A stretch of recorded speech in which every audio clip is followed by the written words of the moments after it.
COVID continues to cause disruptions in the aviation industry. Many airlines now are canceling flights due to the lack of staff, and it's not just flight crews who are dealing with the exposures and the illnesses.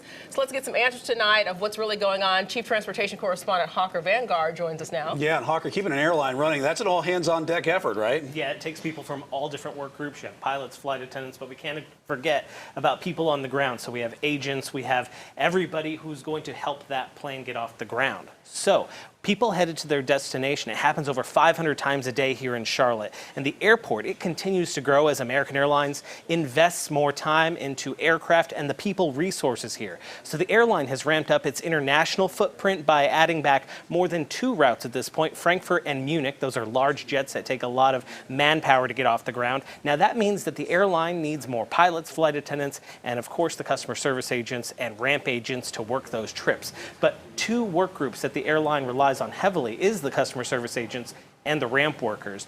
Those work groups are also facing heavy sick calls right now. Customer service agents who I've spoken with say that sick calls are rampant through the concourse right now, guys. Yeah, we've seen that with the problem already of flight cancellations and everything. Yeah. And sick calls, no doubt, are going to be some issues with the airlines right now. And Yeah. is there a specific work group that we're talking about? It's those customer service agents, only because they're actually coming face to face with those passengers in kind of a more unmasked environment than we would on the aircraft itself. So the couple of reasons we have: the maskless passengers in the concourse. Those employees aren't policing the masks as heavily as we would on board the aircraft, with the flight attendants seeing all the passengers there face to face when they're on board the flight. Now that's despite the fact that masks are required inside the terminal or really anywhere inside the airport. But the second we have is a lot of airline workers are coming to work not feeling their best. And there was a perfect attendance bonus offered to nearly every work group at American Airlines. So there's a big push to make it to work at really any cost, because those bonuses were canceled if an employee even has